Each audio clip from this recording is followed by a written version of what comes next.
Bom, gente, primeiro eu queria agradecer, né, vocês da UERJ, especialmente o Fernando Gonçalves, que é quem ficou aí conversando comigo, a Universidade del Estúdio de Padua, a Universidade Nacional do Nordeste, da Argentina, enfim. E, assim, o título que eu propus para minha fala é Entre Aranhas, Palavras do Guarani e Rastros de Alguns Europeus. E o subtítulo é Outras Notas para Inconscientes Insurrectos. Então, eu já quero começar com a pergunta, né? Inconscientes insurrectos, em que consiste esse tipo de insurreição e por que ela importa? Afinal, o que tem a ver inconsciente com a política, ou com as políticas do corpo, né? E suas narrativas, que é o título desse colóquio? Bom, a resposta seria relativamente simples se nós, brancos, das sociedades modernas, ocidentais e ocidentalizadas, não estivéssemos há muitos séculos, e mais gravemente há 5 séculos, destituídos do acesso ao nosso corpo, em sua condição de vivente. Eu me refiro ao acesso às demandas da vida, face aos efeitos em nosso corpo de suas interações, variadas e variáveis, com os demais componentes do ecossistema ambiental, social, mental, do qual somos parte. As consequências dessa destituição hoje se aproximam do limite de um não retorno. Isso é completamente visível na crise climática, mas também na reativação mais poderosa do que nunca do fascismo, manifestação extrema da referida destituição desse acesso ao corpo em sua nossa condição de vivente, né? É sobre esse corpo vivente, ou melhor, a partir desse corpo e suas políticas, que eu estarei falando aqui, com aquilo que pode meu corpo e nos limites do que meu corpo logra, por hora, alcançar, esperando que esses limites sejam expandidos aqui por todos vocês que compartilham comigo esse encontro. Mas o que tem a ver a obstrução do acesso ao corpo vivente com essas sociedades ocidentais e ocidentalizadas em particular? Acontece que um sistema político e sociocultural, seja ele qual for, não é uma abstração, mas ele se encarna em determinados modos de existência, né? E esses modos de existência, por sua vez, resultam daquilo que eu chamo de regime de inconsciente. O regime de inconsciente que é próprio àquele sistema. É nesta esfera do regime de inconsciente que se produz uma certa política de subjetivação, de orientação do desejo e de relação com a alteridade, com a qual se tece a trama relacional de um certo tipo de sociedade, e é isso que provê a esse dito sistema sua consistência existencial, porque sem essa consistência ele não se sustentaria. Inconsciente é, pois, a esfera da fábrica de mundo, né? E é segundo o regime de inconsciente dominante em dado sistema que se define a gestão dessa fábrica e seus produtos, responsável pela produção e reprodução do sistema. É nessa esfera que se operam suas transfigurações. Nisso se encontra o caráter intrinsecamente político da atuação na esfera do inconsciente.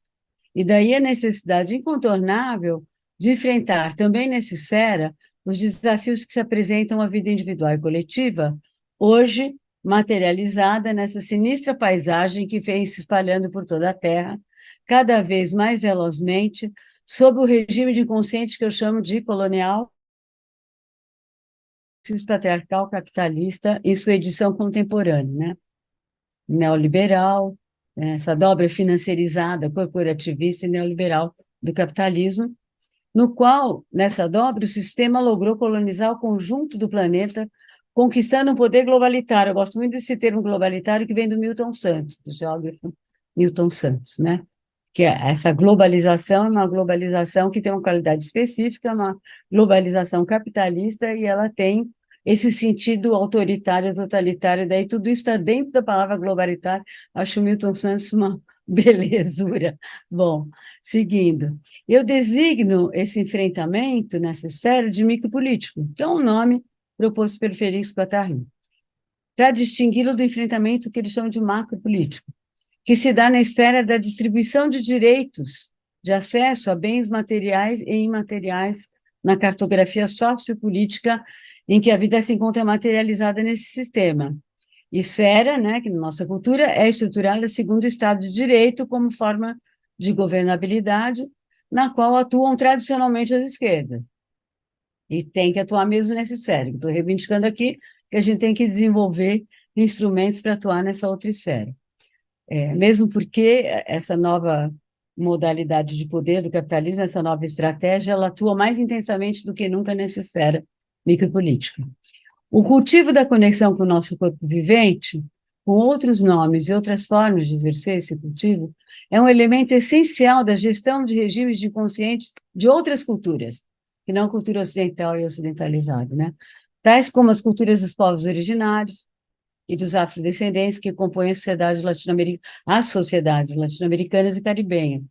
Mais do que isso, é em parte graças à forte presença, nas últimas décadas, de movimentos sociais massivos desses setores do nosso continente, assim como dos movimentos ambientalistas, feministas e dissidentes da suposta universalidade da noção de gênero e da heterossexnormatividade, que o regime de inconsciente colonial, racial, heterossexpatriarcal, capitalista, imposto ao planeta pelo mundo branco ocidental, começa hoje a se ver desautorizado em sua auto-atribuição de referência universal para toda a humanidade.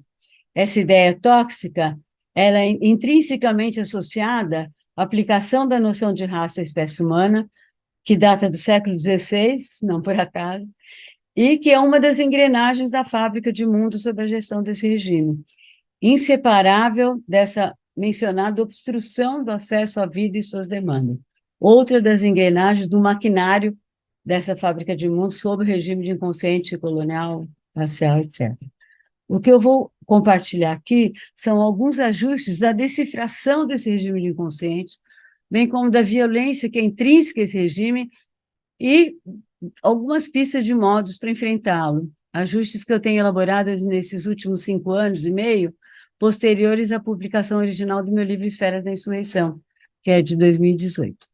Então, para abrir os trabalhos, eu vou trazer duas personagens que vão demarcar o território conceitual no qual vai se estabelecer nosso encontro, assim como num ritual, né, que se abre demarcando com um certo tipo de sonoridade, ou certos gestos, certos personagens.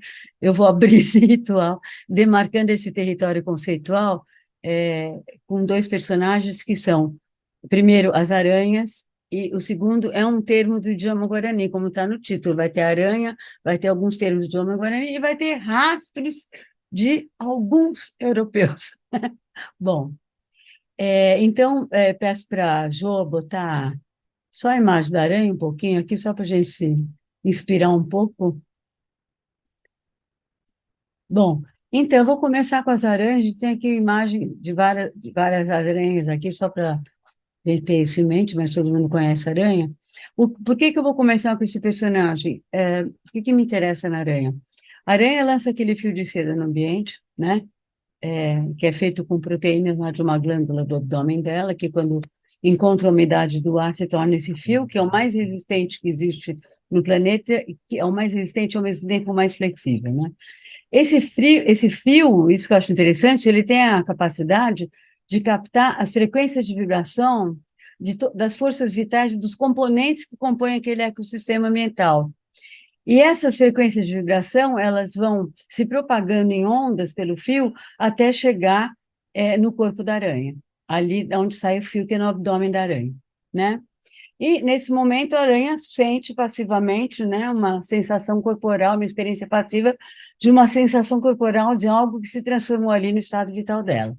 Aí vem uma outra característica que me parece muito inspiradora para a gente pensar o humano depois, em seguida, é que a aranha aí, ela com as patinhas dela, e essas patinhas dela, algumas das patinhas, são envoltas por pelos, e esses pelos, é, são como antenas ultrassensíveis, eles têm a capacidade de decifrar da onde estão vindo de onde estão vindo esses efeitos, e sobretudo o que mudou no estado vital da aranha, né? E o que que a vida está demandando ali para ela se recompor em função disso que está acontecendo ali, naquele ambiente, tal como se apresenta no corpo dela, né? Eu vou chamar isso de saber ecoetológico, de ecologia e etologia, né? Então, ele capta essas qualidades intensivas ali, né? Que se compuseram com o corpo dela e transformaram alguma coisa ali. E o mais interessante é que com essa decifração desse saber ectológico que está nos pelos lá, essas antenas ultrassensíveis, a aranha é orientada por isso, ela é aí que ela vai definir onde que ela vai ancorar o fio naquele ambiente, né? Em função do que ela precisa, do que precisa ser produzido ali no corpo dela naquele ambiente, onde que ela vai ancorar o fio, qual a qualidade do fio que ela tem que tecer, porque os fios variam, né? E qual a arquitetura da teia que ela vai tecer, porque elas variam. Por isso eu pus essa imagem, porque são várias arquiteturas da teia, são muitas, né? E dependendo da finalidade, do que ela vai ter que operar naquele ambiente, então com quem e como, tá? Bom, pode tirar a imagem, Jô. Bom, vamos pensar como que é isso nos humanos, né? E aqui eu entro com o meu segundo personagem para abrir os trabalhos aqui, que é um termo do idioma guarani, que é o termo que eles usam para designar a palavra, que é nhe, não se pronuncia assim, é mais anasalada, que eu não sei como repetir, nhe, né? Bom, e nhe, se você for traduzir literalmente, significa palavra-alma. Em português a gente pode dizer palavra-alma, né? Ou palavra-alma, em espanhol, coisa que não dá para fazer em inglês ou francês. Bom, mas o que que eles entendem por alma, né? Claro que tudo que eu vou dizer aqui, né? Narrativa que eu vou estar trazendo aqui, ela vem dos efeitos disso que eu capto na aranha em certas marcas de certos rastros de alguns europeus que compõem o meu corpo. E o que eu vou dizer, então, não é nem indígena e nem europeu, é outra coisa. É o que pode ser criado nesse encontro, né? Então, eu diria que a alma é o conjunto de potências vitais que compõem um corpo, né? Como o Ori no Candomblé, né? Ou como Spinoza diz, cada um é um conjunto de potências, mas é um conjunto de potências que não é um conjuntinho ali, fechadinho, né? Ele está em interação constante com todos os elementos que compõem aquele ambiente, aquele ecossistema, né? E é incontornável isso, quer queiramos ou não, né? Nessas interações, esses efeitos vão se operando no corpo que vão transmutando o estado de alma. Então, a alma é esse conjunto de potências em constante transmutação ali por efeito dessas interações do ambiente, né? Bom, é, como a alma, ela não é assim, ó, a alma está não sei aonde, né? As forças, né? Como a alma está sempre materializada num determinado tipo de corpo, ou está em vias de materializar-se num outro tipo de corpo, né? A vida, esses vitais, as transmutações da alma, esses novos estados vitais, por efeito do ambiente, eles também levam, né, nos levam o humano a uma transfiguração da linguagem na qual aquele corpo se materializa, aquele estado vital se materializa, né? Então, é indissociável essas transmutações da alma por efeito do ambiente e aquilo que vai ser criado que produz transfigurações na forma como a vida está materializada ali, né? E é nesses dois tipos de experiências que nós humanos nos reconhecemos, né? Enquanto sujeitos, assim como reconhecemos o outro, não só o humano, obviamente. Então, na imagem, ao todo são 7, tá? De vez em quando eu vou pôr imagem.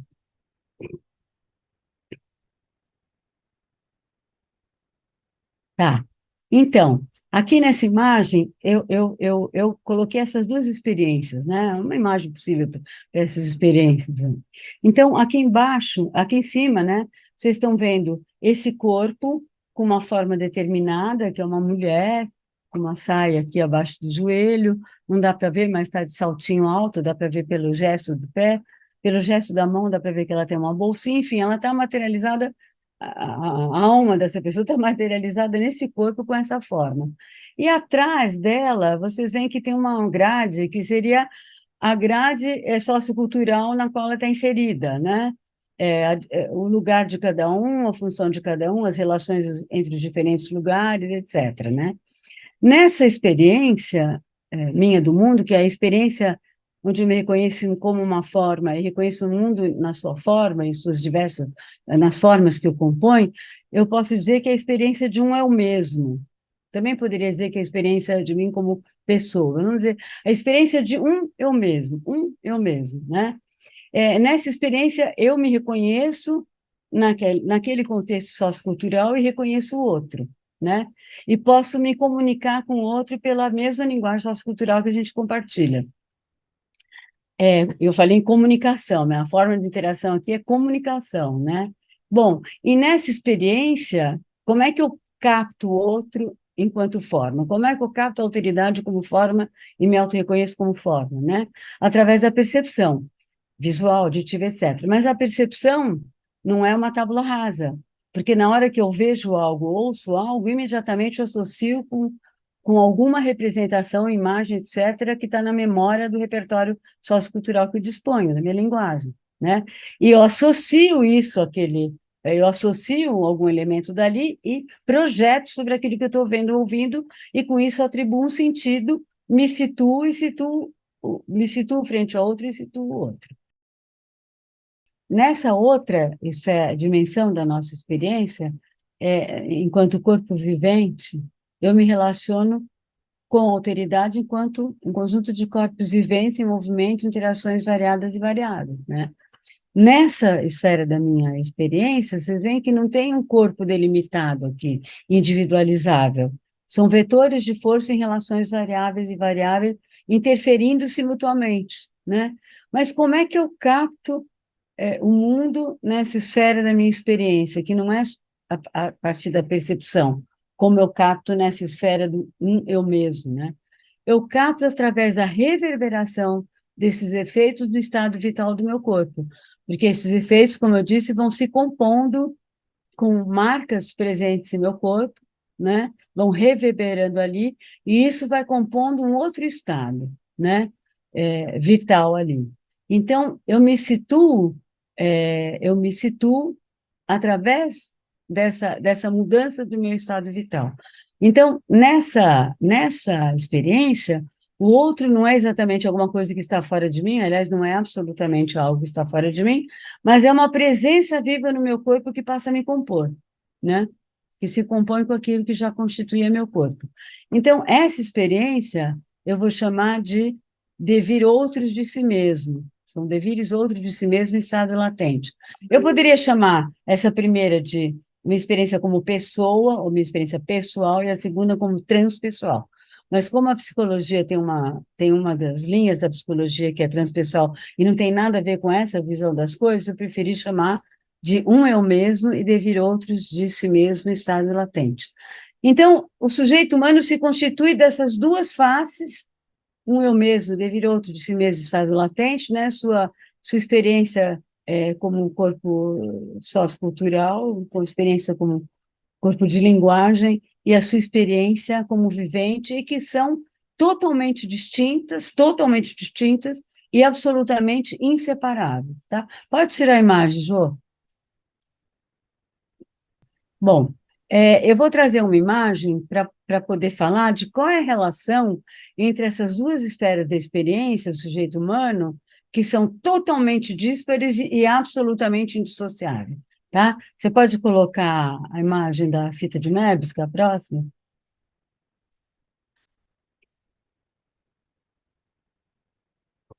A imagem que eu vou trazer é da fita de Möbius, né?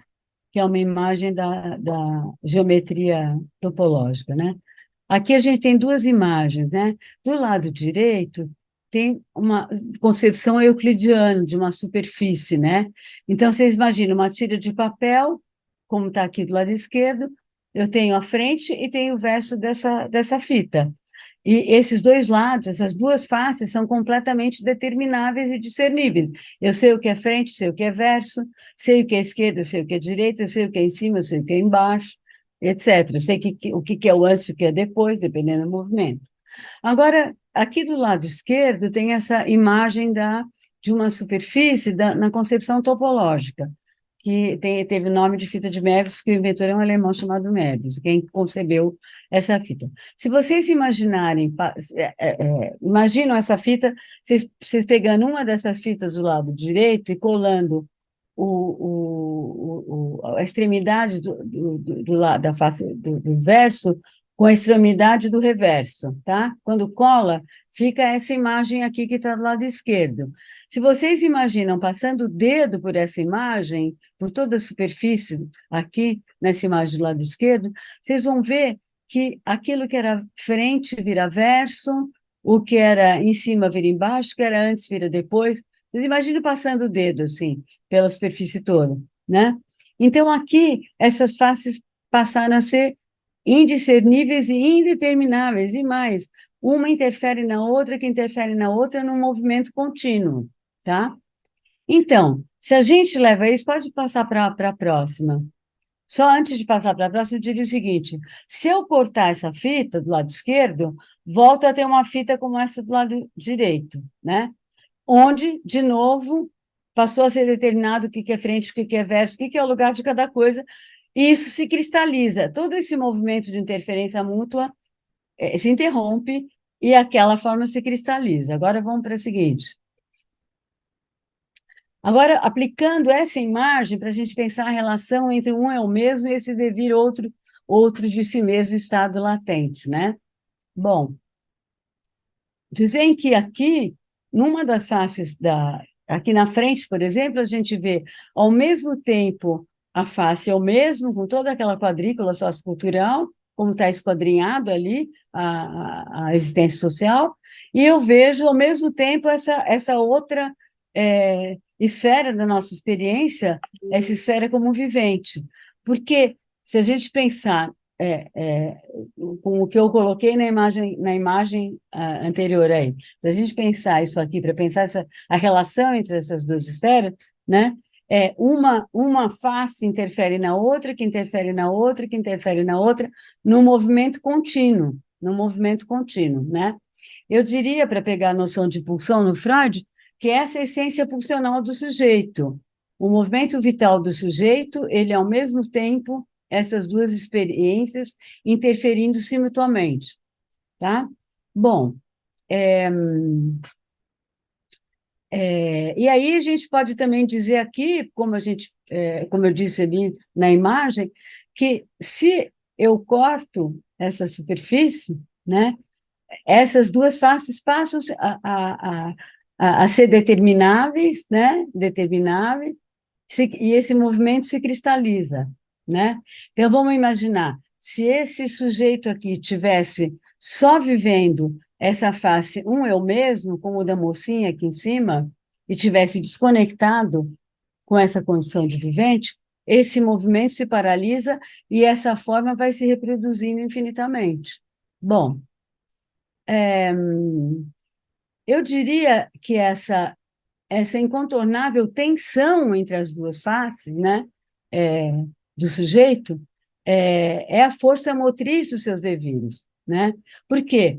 As ressonâncias das vibrações das forças que compõem o sistema ambiental, o ecossistema, né, ambiental, mental, social, subjetivo, em nosso estado vital, como na aranha, que nos transmutam e destabilizam a forma em que a vida se encontra materializada no presente, na qual a gente se reconhecia, tudo isso se desestabiliza, essa forma que nos era familiar, de repente fica estranha, né?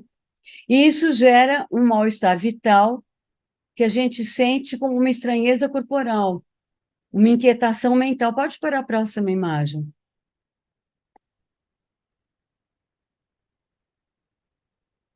Aqui, ó, né? Aqui no meio a gente tem essa mocinha vivendo ao mesmo tempo essas duas faces da experiência. E a gente vê que o corpo dela, o contorno está todo tremelicado, todo fora de foco, né? Por quê? Algo que vai acontecendo aqui na experiência como vivente pelos efeitos do ecossistema no corpo dela, vai desestabilizando a forma como ela está plasmada no presente, por exemplo. Essa forma daquilo que a gente chama de mulher é datada historicamente, faz parte de um certo contexto sociocultural. E essa forma passa a ser, passa a ser tensionada por aquilo que aquele corpo vai vivendo no ecossistema ambiental, social, mental, etc. E nessa situação, a gente se transforma numa espécie de ponto de interrogação dos pés à cabeça. Tanto que o Rodrigo Araújo, que é quem faz essas imagens, ele fez esse ponto de interrogação aqui do meio, do mesmo tamanho que o corpo dessa personagem, né? E é como se a gente tivesse entre o que nos é familiar e o estranho, né? Até foi traduzido em português, a palavra Unheimlich, que o Freud usa, foi traduzido em português por estranho familiar. Está ao mesmo tempo situado no que é familiar e ao mesmo tempo estranhado, né? Isso produz uma espécie de mal-estar vital, uma estranheza corporal e produz, sobretudo, uma inquietação mental, né? E essa inquietação mental, ela é fundamental, porque é uma espécie de alarme que a vida está acionando para dizer, ó, vai ter que mudar alguma coisa aqui, porque algo já está por vir e essa forma não está dando mais conta, né? Vai ter que haver uma transfiguração aqui, algo vai ter que ser criado. Então, esse alarme vital, essa inquietação, a inquietação, que é o modo como a gente ouve essa demanda vital, é a força motriz do devir individual e coletivo.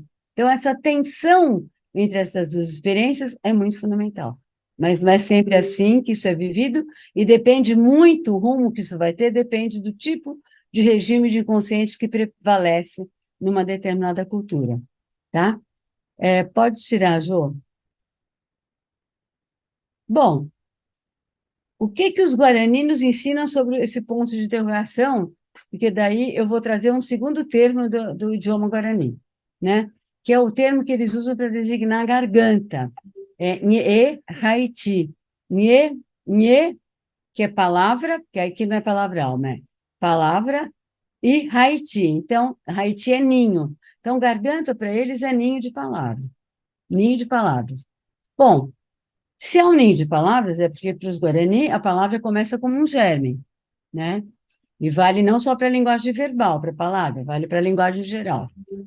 Se ela começa como um germe, é porque o corpo é fecundado pelas forças que compõem o ambiente. E que essa fecundação gera embriões de palavras, que se aninham no nosso corpo. No caso dos Guarani, se aninham em nossa garganta, né? É interessante que seja na garganta, porque é da garganta que vai sair ou não sair como palavra, né? E então, esses embriões de palavra resultam da composição do corpo com a presença viva do outro que passou a se compor com ele. E é esse embrião de gestação que nos desestabiliza e nos converte num ponto de interrogação. Algo que está por vir, que ainda não encontrou sua linguagem, seu corpo, não se materializou, e que tensiona a forma como aquele corpo está materializado, né? Bom, considerado dessa perspectiva, o mal-estar vital que decorre dessa desestabilização, assim como esse estranhamento corporal, essa inquietação mental que isso provoca, é por isso que isso constitui experiência primordial, né? Porque esse é o sinal o que a vida está anunciando com esse sinal de alarme, que há algo que está por vir, que já está no real do nosso corpo, né? E que vai ter que se materializar, vamos ter que criar condições para que isso venha à existência, para que a vida possa recobrar o ritmo em seu movimento, porque na forma atual a vida se encontra sufocada, porque aquilo que está por vir não encontrou seu lugar e seu sentido. E é isso que impulsiona os devires do sujeito, assim como inseparavelmente os devires da cartografia social onde ele está inserido, né? Agora, mas como avaliar se o mundo ainda tem sentido ou se já o perdeu para outros mundos que estão por vir? E aqui eu entro com outros dois vocábulos do idioma guarani, acho que vão ser os dois últimos que eu vou usar hoje, que é tecoporã e tecovaí. Tecoporã é uma palavra que foi traduzida pelos brancos como bem viver, inclusive foi inserida nas constituições dos governos de esquerda na Bolívia e no Equador, após as ditaduras, quando teve a ascensão dos governos de esquerda. Foi inserido na Constituição. Mas essa ideia que está nessa palavra tecoporã, o bem viver, não diz muito do que a que vem esse termo. E isso a que vem esse termo está presente em mais de 80 línguas dos povos indígenas do continente todo. A mesma coisa com outra palavra, né?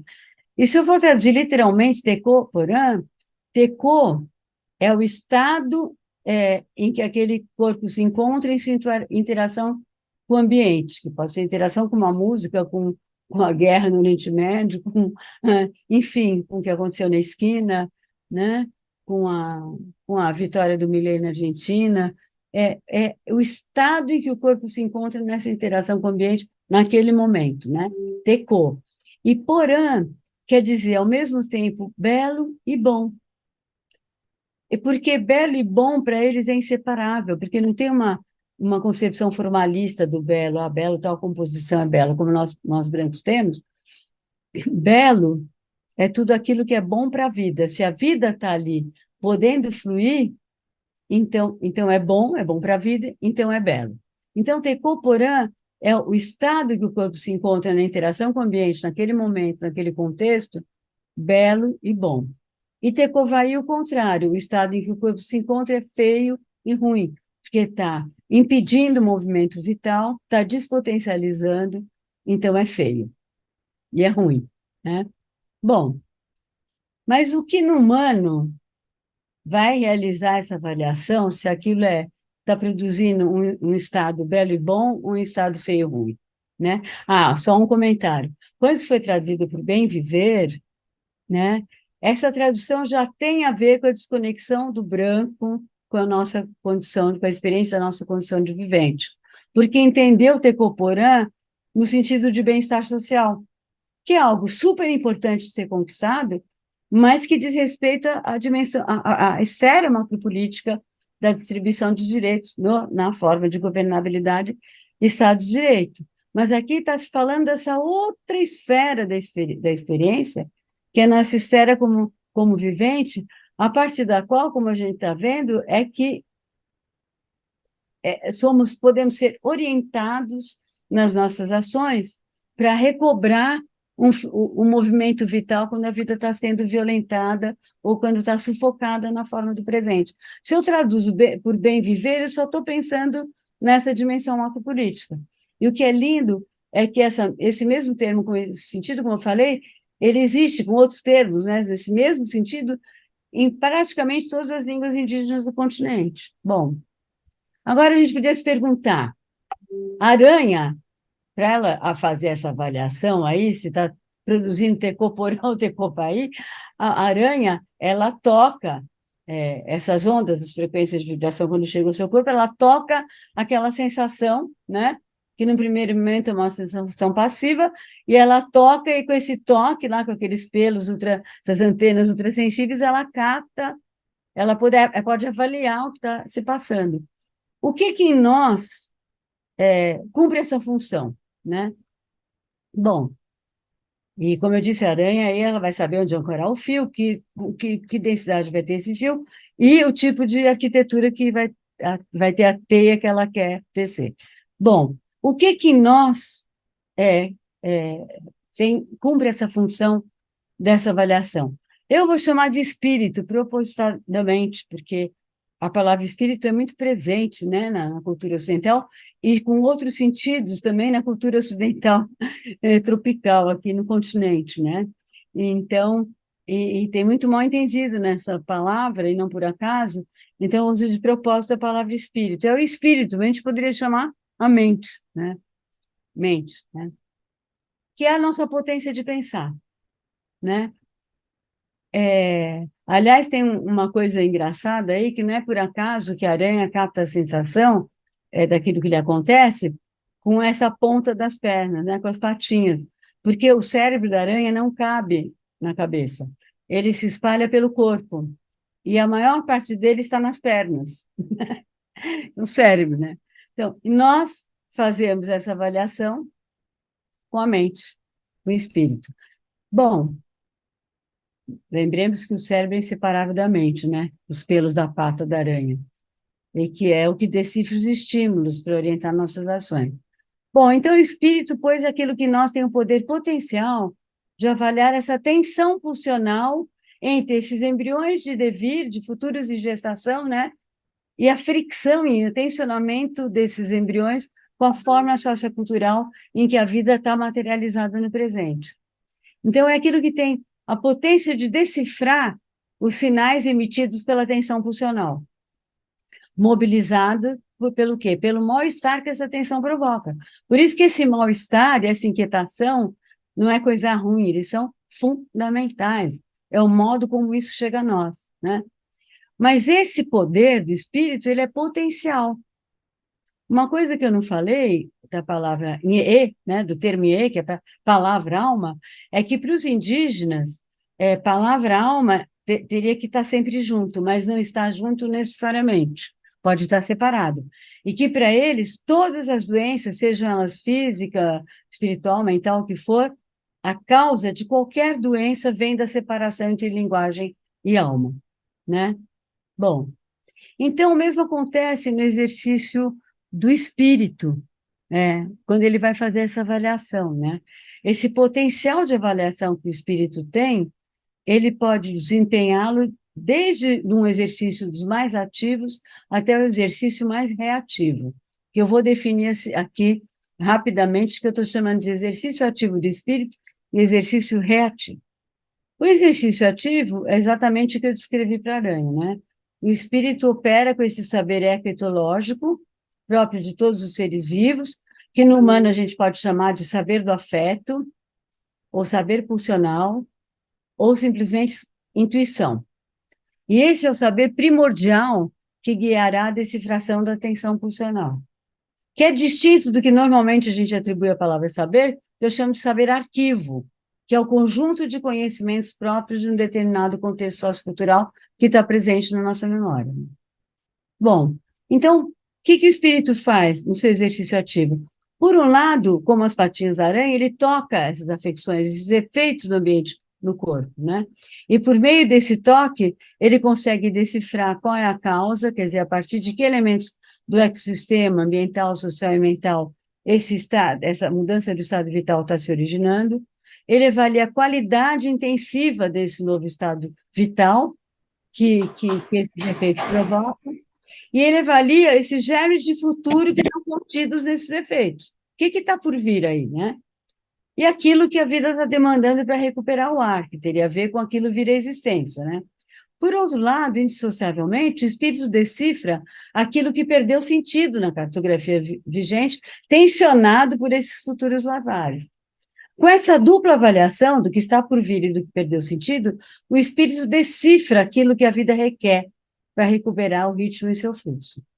Nessa política desse exercício, é que o espírito cria ideias adequadas acerca do que está em latência, nessa tensão funcional, nesse mal-estar, né? Responsável por esse mal-estar vital e que provoca esse estranhamento, essa inquietação mental, né? Com essas ideias adequadas, o espírito consegue detectar com que forças do ecossistema se conectar, ou seja, onde ancorar o fio, para tecer teias, e com que arquitetura. Por exemplo, quando eu aceitei o convite para estar aqui, é porque o meu espírito conseguiu decifrar que se eu ancorar meu fio aqui e fizer teia aqui, muitas das coisas que eu estou precisando trazer à existência vão ganhar possibilidades e força, o que já não aconteceria, talvez, num convite de um outro tipo, né? Bom, enfim. Então, com essas ideias adequadas, eu consigo ver com que forças do ecossistema vou me conectar para ter certeza, com que arquitetura, para estar à altura do que a pulsão está me pedindo, essa demanda pulsional. Condição para que se crie um corpo que encarne isso que está por vir, que encarne esses futuros em gestação, possibilitando que isso venha à existência, né? Cria-se assim, é assim que o espírito cria um sentido que permitirá que palavra e alma voltem a se juntar, uma linguagem geral. Por exemplo, se aquele corpo da mulher com aquele vestidinho, saltinho alto e a bolsinha não tem mais nada a ver com o que está se passando com aquele corpo ali no ambiente, então aquela forma está sufocando, e tem algo que está por vir que não está sendo levado em conta, né? Bom, na medida em que eu vou responder, ela vai responder criando um outro corpo, materializando aquilo que está por vir, né? E produzindo esse novo sentido, linguagem e alma voltam a se juntar. Tá? A alma estava sufocada naquele corpo, algo que está por vir que não tem linguagem, não tem palavra, não tem gesto, nada, mas é uma qualidade vital intensiva, específica. Quando aquilo vem à existência, palavra e alma se juntam novamente, né? Bom, isso vai produzir uma mudança na cartografia sociocultural vigente, no seu respectivo saber arquivo. Como na aranha, no momento em que ela age, que ela ancora o fio e passa a ter CAT no meio, ela se torna um agente ativo daquele ecossistema, porque aquilo vai transformar a própria aranha e a forma como está organizado aquele ecossistema, o mesmo vale para nós. Bom, agora eu vou descrever o exercício reativo, que me importa mais, porque só para adiantar, porque é onde eu quero chegar, espero que eu chegue, o regime de, os regimes de inconsciente, se a gestão da fábrica de mundo varia muito segundo o regime de inconsciente dominante. E nós vamos ver que no regime de inconsciente colonial, racial, heteropatriarcal, capitalista, predomina o exercício reativo do espírito, né? Todos os reguladores socioculturais, todos os rituais, vamos dizer, levam a essa reatividade. Mas eu vou chegar lá, espero. Porque é isso que na verdade, é isso que eu estou querendo compartilhar para ver se a gente avança. Bom, então, em que consiste o exercício reativo do espírito? O espírito está separado da tensão pulsional, não está tocando ali, né? Aquele estado que se produziu de tensão, né? Entre aquilo que está por vir e aquilo que é e que perdeu seu sentido, né? O espírito não está exercendo o saber do afeto, a intuição. Ele opera apenas com o saber arquivo e suas representações, o que a gente chama de logocentrismo, né? Por estar destituído de acesso a essa tensão, o espírito não tem como saber a causa das sensações de estranheza e de inquietação mental. Ele não tem como saber que isso está ligado a embriões de futuros que estão aninhados no real do corpo, não é uma metáfora. Está ali no real do corpo, gerados por esses efeitos do ecossistema. Como ele tem como única referência a forma vigente e o saber arquivo de que ele dispõe, o espírito entende tais sensações não como efeitos do ecossistema, mas como defeitos da forma que ele considera como única universal. Não é efeito, é defeito, né? Defeito. Então, para dar sentido a essa sensação de estranhamento e reparar esse suposto defeito, o espírito apela para o saber arquivo que ele já dispõe e projeta, ele vai associar nesse saber arquivo algo com aquilo que tá se passando ali, com aquele acontecimento, e projeta sobre essas sensações representações desse arquivo que ele associou com aquilo, né? E produzindo assim um sentido, ele produz um sentido reconhecível na forma vigente no arquivo que eu já disponho, um sentido familiar ao sujeito. Nesta política reativa do exercício do espírito, que o separa das afecções, né, desses efeitos do ambiente no meu corpo, e o mantém preso no cativeiro desse saber arquivo vigente, o espírito produz ideias inadequadas, né, como Spinoza chamou isso, acerca do que está em latência na tensão pulsional, né? Bom, o sentido produzido pelo espírito nesse cativeiro manterá a palavra e alma separadas, reproduzindo o saber arquivo dominante.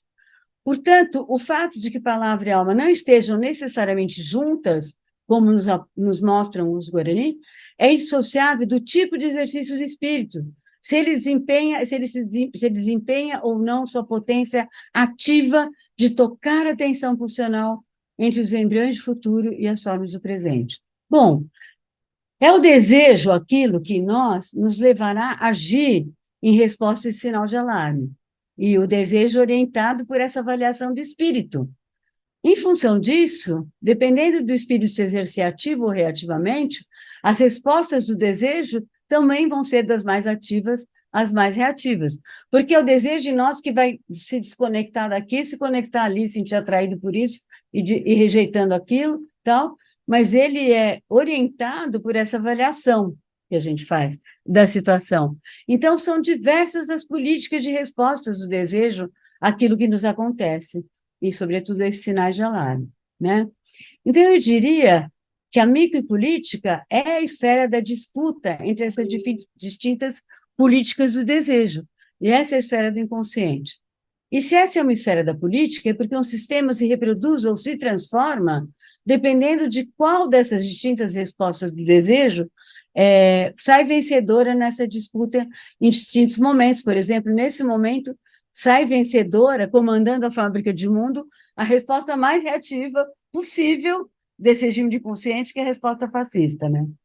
A esfera micropolítica corresponde, portanto, como disse no início, à fábrica de mundos, cujos produtos são um tipo de sujeito, né, cujos produtos, um tipo de sujeito, com certa orientação das conexões do desejo para fazer teia, e um tipo de sociedade que resulta disso, variam segundo o tipo de micropolítica que comanda a gestão desse regime de inconsciente dominante próprio a um determinado sistema, ou variam segundo a política ontológica dominante naquela cultura.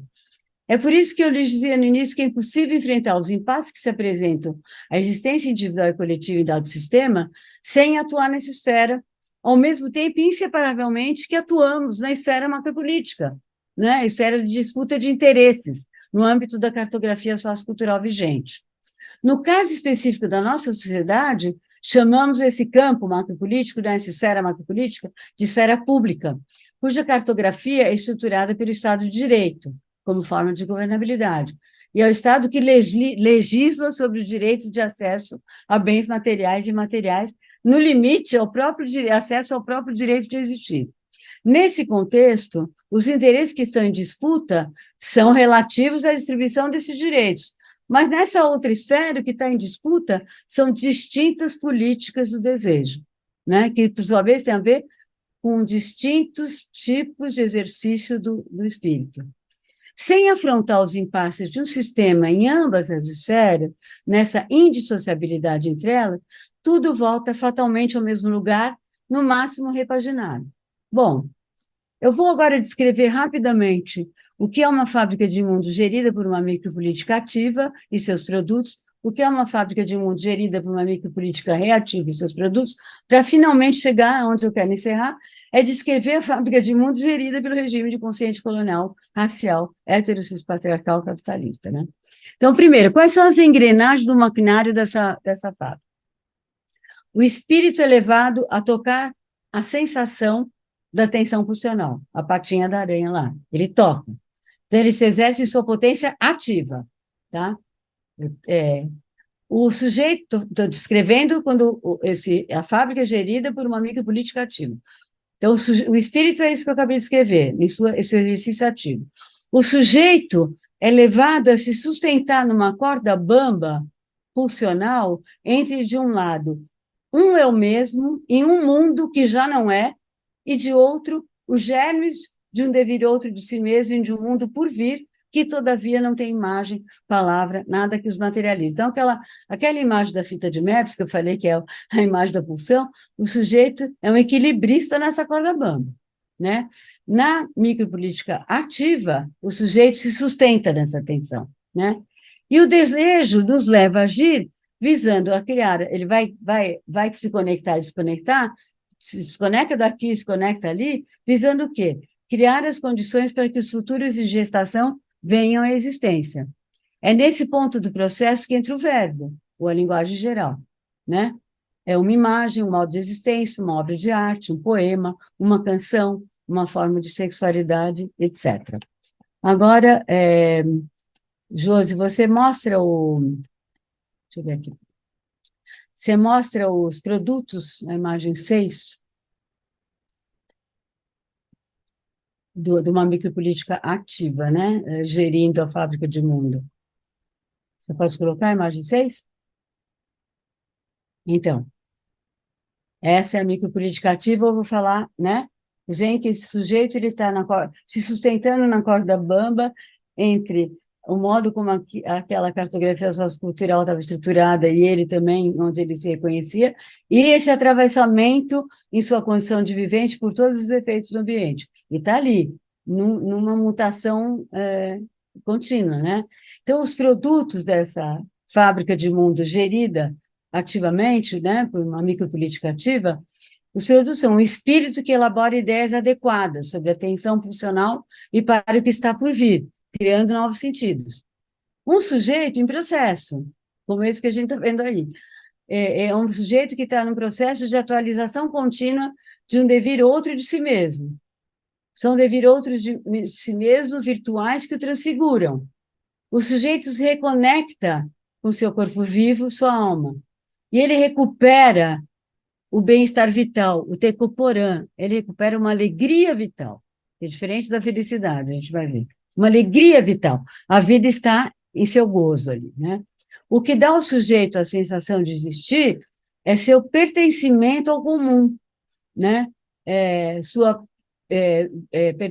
A sua participação no comum, o ecossistema ambiental, social e mental, e sua participação no processo coletivo de criação que vai atualizando esses futuros latentes naquele ecossistema. Então, é um sujeito com alta potência de agir, é um sujeito de vida abundante, um sujeito em obra, que a gente pode dizer nômade, né? Em obra constante, um sujeito permeável, um sujeito singular, um sujeito digno, porque ele é digno porque ele é leal ao destino ético da pulsão. Porque qual é o destino ético da pulsão, da vida? É poder continuar e se expandir, né? Então, dada esse modo de funcionamento da subjetividade, a vida fica garantida nessa continuidade e nessa expansão.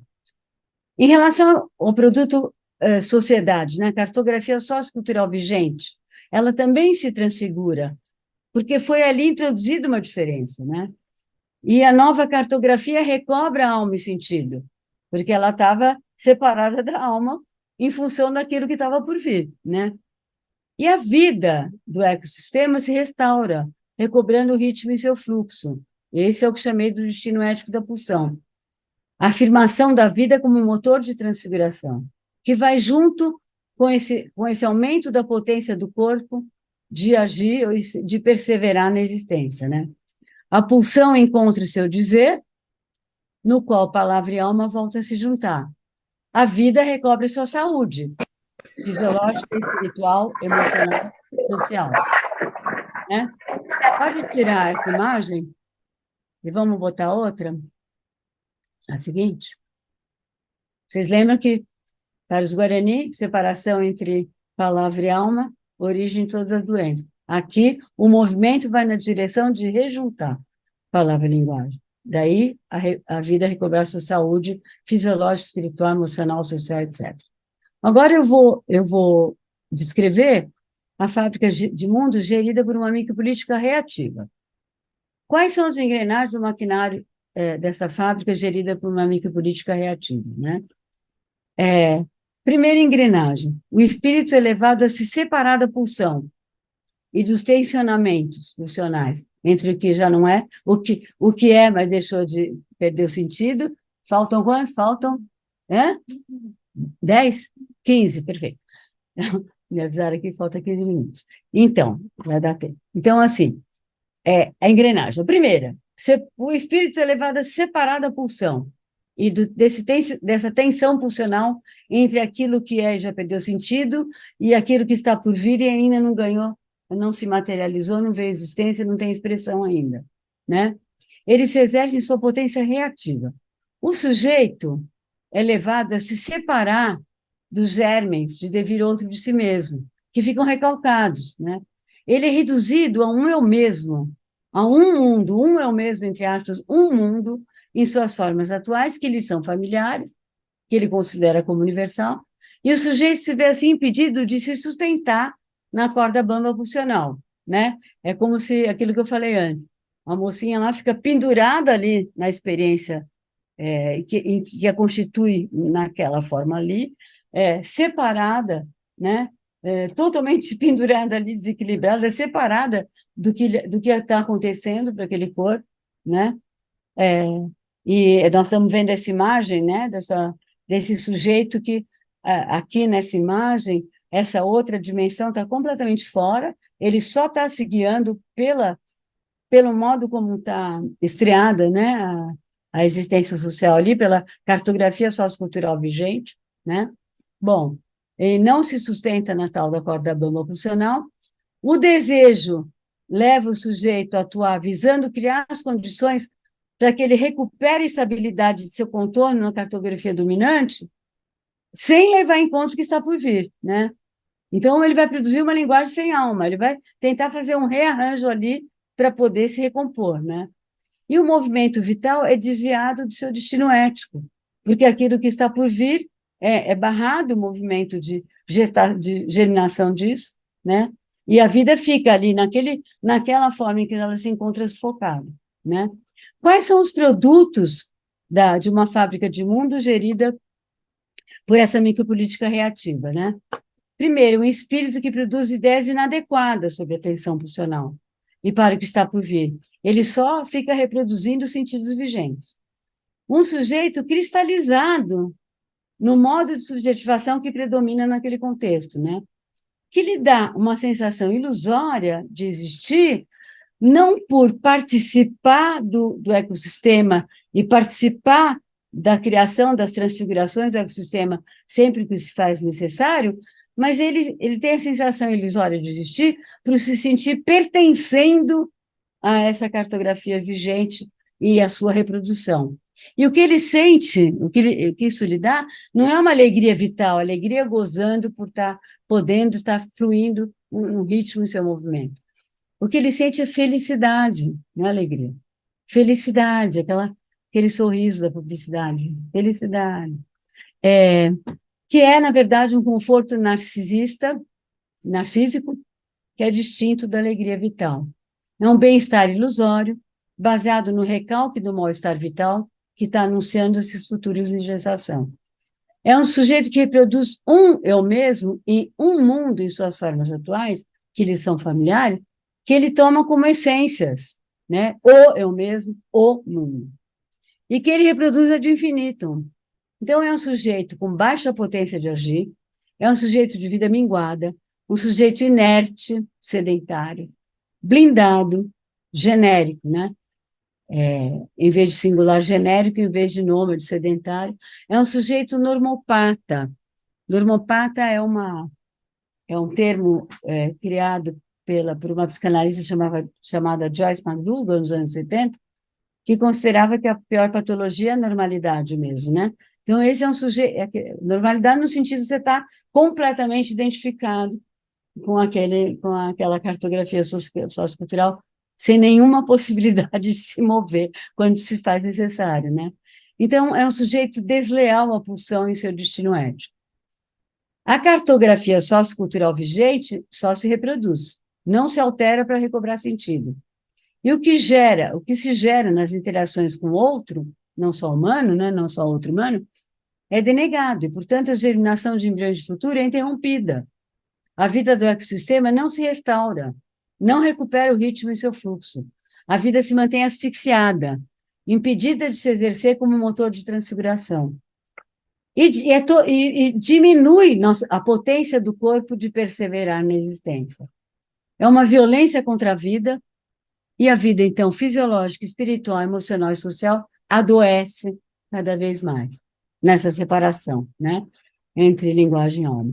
A pulsão não encontra o seu dizer, palavra e alma se mantêm separadas, e esta é a causa da doença, que é sempre doença. Doença é sempre uma doença da vida, seja doença mental, fisiológica, espiritual, é sempre uma doença da vida, e a vida se encontra debilitada ali, né? Então, vocês veem essa imagem, é totalmente diferente da anterior. Esse sujeito é uma reprodução de si infinita, ele está completamente recalcada a experiência dele como vivente, tá? Pode tirar, Jô? Bom, então agora eu chego no onde eu quero chegar para encerrar. Eu vou falar do regime de consciência colonial racial heteropatriarcal capitalista e como se dá a fábrica de mundo sob o comando, cuja gestão é sob o comando desse regime, né? Ela é gerida por uma micropolítica reativa, que eu acabei de descrever, com suas engrenagens e produtos que eu acabo de mencionar. Porém, há 4 características específicas desse regime de consciência que agravam ainda mais a violência contra a vida intrínseca a uma gestão reativa, né? Primeiro, é o fato da sua gestão ser exclusivamente reativa, né? Você tem culturas que a gestão é ativa, por exemplo, na cultura guarani, vou dar um exemplo rápido, você tem a figura do chefe. A função do chefe é colocar em palavra o que está acontecendo. Então, o chefe, a função dele é falar, falar, falar. Isso quem nos mostrou foi Pierre Clastre, um antropólogo francês que morreu, infelizmente, muito jovem. Bom, falar, falar, falar. Então, é aquele, se a gente for pensar, né, Fernando, o ori daquele fulano, ele tem a ver com essa função. Então, ele foi escolhido para ser chefe. Se esse fulano, em algum momento, toma aquela função como um poder pessoal e ainda por cima quer impor isso aos demais, ele simplesmente é destituído dessa função, ele não é castigado. A gente se deu conta de que não é esse a origem dele, não é esse tipo de potência própria daquele corpo, ele não serve para isso, né? E aí se coloca outra pessoa nessa função e vai ver que outra função as potências próprias daquele corpo podem cumprir naquela comunidade. Então, assim, vocês veem, ele estava exercendo um espírito na sua potência ativa, trazendo as palavras do que está acontecendo e tal. Na hora que virou, começou a agir dessa outra maneira, né, começou ali um exercício reativo de espírito. Ele deixou de estar trazendo para a palavra aquilo que está acontecendo e passou a querer impor certas palavras para os demais como se fossem, sei lá, palavras super, palavras de ordem, né? Bom, aí o que acontece, né? Então, nessa cultura, você tem vários rituais, reguladores socioculturais, para cultivar o exercício ativo do espírito, desde pequeno até a morte, vários rituais individuais e coletivos, e você tem reguladores socioculturais, rituais, para impedir a proliferação de uma micropolítica reativa quando ela começa ali a se apresentar. Inclusive, assim, a cura que os xamãs nas sociedades indígenas fazem, todas dizem respeito a reconectar a palavra com a alma, a linguagem com a alma. Bom, então, o que acontece na nossa cultura, no regime de consciência próprio do capitalismo colonial, racial, heterossexual, patriarcal, é que todos os reguladores socioculturais mobilizam reatividade. Não há regulador algum que mobilize atividade, diferentemente de outras culturas como essa que eu acabei de falar. A segunda característica própria da fábrica de mundo sobre essa gestão é que é o princípio que rege o saber arquivo, do qual o espírito vai se servir em seu exercício reativo para extrair representações e projetar sobre o mal-estar, sobre a tensão pulsional, porque ele está desconectado desses embriões de futuro. Vai ter que usar o saber arquivo, como em qualquer exercício reativo, e projetar para criar um sentido. Mas o tipo de saber arquivo próprio desse sistema é o segundo fator de agravamento desse tipo de fábrica de mundo, né, sobre essa gestão. Porque o que é próprio desse sistema, como nós sabemos, são noções e valores considerados como verdades supostamente universais, suposição baseada na teoria mirabolante de que haveria um suposto desenvolvimento linear e universal da espécie humana em sua totalidade, assim como uma supremacia da espécie humana sobre todas as demais espécies, inclusive ela nem faria parte daquilo que ela mesmo denominou natureza, né? Que é natural, né? Aqui não.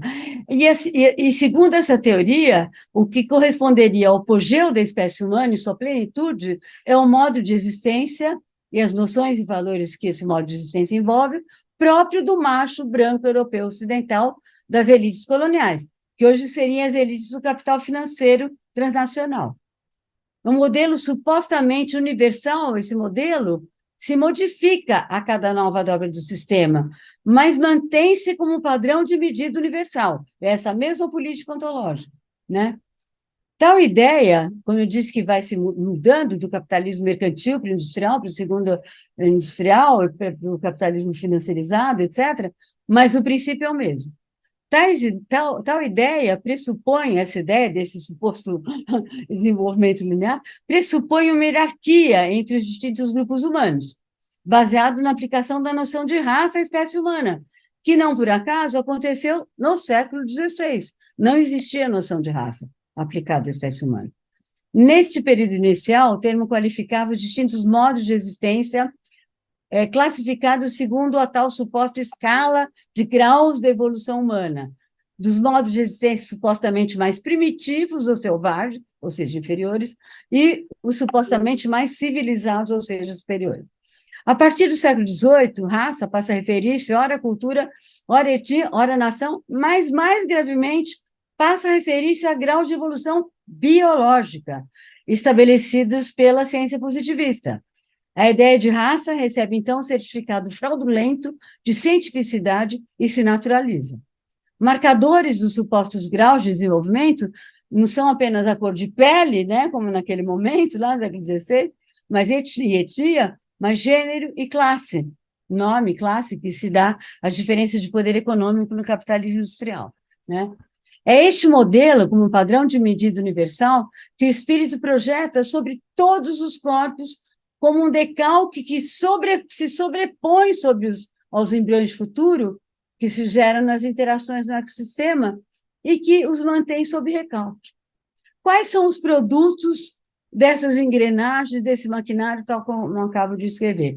O primeiro produto é uma monocultura mental, que se materializa nos campos subjetivo, social, cultural, ambiental. Monocultura subjetiva, monocultura social, monocultura cultural, monocultura ambiental. Claro que a monocultura ambiental como é visível, é mais fácil, mais concreta, é mais fácil a gente ver o que acontece. A monocultura da soja.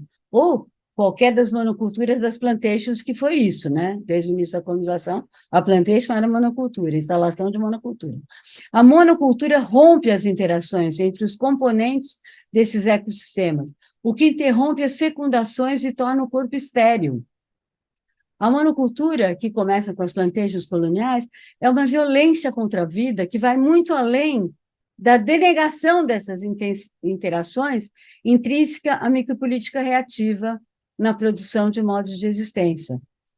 A monocultura aqui, ela não rompe a monocultura, em outros contextos, ela não rompe as interações e tampouco impede as fecundações que resultam dessas interações. Ela apenas recalca os embriões de futuro gerados nesse processo, impedindo sua germinação. Mas a monocultura, sob esse regime de inconsciente, sim, interrompe as interações e torna os corpos completamente estéreis. Isso, então, o resultado é primeiro produto dessa fábrica, monocultura, mental, social, cultural, ambiental. Segundo produto, uma orientação reativa do desejo, que conduz as ações do sujeito na direção de produzir formas que lhe permitam acumular capital econômico e político.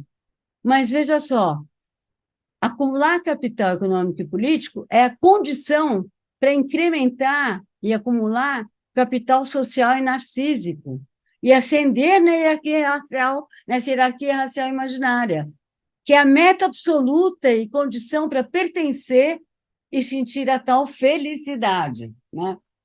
Então, é um sujeito refém do narcotráfico, da tal ideia, narco, porque é tráfico de coisa que produz narcose, né? Produz entorpecimento, é um sujeito refém do narcotráfico da tal ideia tóxica, de uma pretensa evolução da humanidade, suas noções e valores supostamente universais, que estabelece a suposta hierarquia racial entre os grupos humanos. O que vem junto com a noção de identidade, que cristaliza esse sujeito numa suposta essência, assim como a seus respectivos lugares na tal hierarquia. Consumir esse narcótico dessas ideias, né, desse modo, dessas ideias e que o espírito usa para projetar sobre a realidade, consumir esse narcótico, que produz entorpecimento, cria no sujeito a ilusão de que o mal-estar resulta de uma ameaça de perda de capital social e narcísico na pretensa hierarquia que ele vai atribuir essa ameaça, à sua falta de capacidade cognitiva e falta de mérito autoempreendedor, que caracterizam os que se situam nos seus escalões superiores. Forma-se, assim, uma subjetividade presa na jaula branco-centrada, que é isso que eu vou chamar de neurose, porque acho que Freud descreveu isso muito bem, mas ele só não pôde apontar, e nem estou cobrando isso dele, que a neurose é a política de subjetivação dominante sob esse regime de inconsciente colonial, racial, heterocis patriarcal capitalista. É esse tipo de subjetividade na dinâmica neurótica, essa separação, né, e todas essas consequências, que é produzido por esta fábrica, né? Então, a identidade e monocultura são duas faces da mesma moeda. Qual outro produto? Bloqueio do trabalho coletivo de criação para reequilibrar o ecossistema. O movimento funcional é desviado do seu destino ético, do qual depende sua continuidade, e isso diminui a potência do corpo de perseverar na existência. Tal desvio faz com que a vida se despotencialize mais e mais até o limite intransponível do seu esgotamento. Então, encerrando, qual é a meta da fábrica de Monte sobre essa gestão? Primeiro, cafetinar o corpo vivo em sua potência de produção de formas de existência, cujo movimento é desencadeado pela tensão pulsional. Segundo, desviar essa potência do seu exercício ativo, que produz formas para que a vida cumpra seu destino ético, e, no lugar disso, o que essa potência de agir vai produzir? ela vai se exercer reativamente, produzindo formas que permitam a acumulação de capital econômico, político, social e, repito, narcísico. No lugar de exercer a criação do novo, que materialize o que está por vir, a imaginação passa a reduzir-se ao mero exercício de sua capacidade criativa, a tal da criatividade, economia criativa, indústria criativa, né?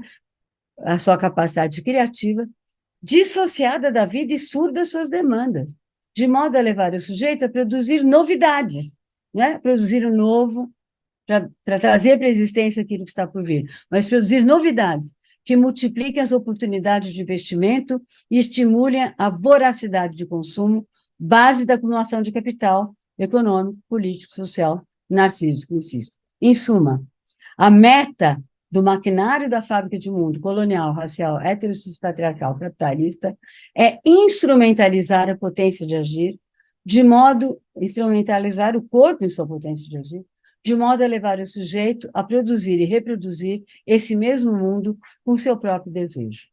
A micropolítica do capitalismo é, portanto, patológica em sua essência. A doença da separação entre palavra e alma é levada a seu grau extremo, produtora de morte. É assim que eu entendo o conceito de necropolítica, entendendo esse conceito micropoliticamente. Sobre a base desta violência micropolítica contra a vida, se sustenta a violência do sistema colonial, racial, heterossexual, patriarcal, capitalista, na esfera macropolítica de distribuição de direitos pelo Estado, tá? E o que vai promover a exploração e a precarização dos corpos racializados, que é a grande maioria. Eu vou só encerrar com algo que estaria depois disso, mais para frente, né? Mas que cabe colocar aqui, como, como, como proposta final, né? Eu diria que o objetivo da insurreição micropolítica consiste em ocupar a fábrica de mundos, tomá-la das mãos do regime de consciência colonial, racial, heterossexual, patriarcal, capitalista, e mudar radicalmente o princípio que rege a produção de mundos, ou seja, a produção da existência, né? E eu vou dizer que se trata de reflorestar os campos mental, subjetivo, social e ambiental. Essa é a meta primordial para uma nova gestão da fábrica de mundos. Cumprir essa meta depende de uma orquestração entre os corpos que se compõe daquilo que pode cada um, com suas potências e linguagem singular. Exercer o mais plenamente possível aquilo que pode nosso corpo, cada um dos nossos corpos, é nossa responsabilidade ética, né, nessa tarefa coletiva essencial para que a vida siga se afirmando em sua potência. Bom, é isso.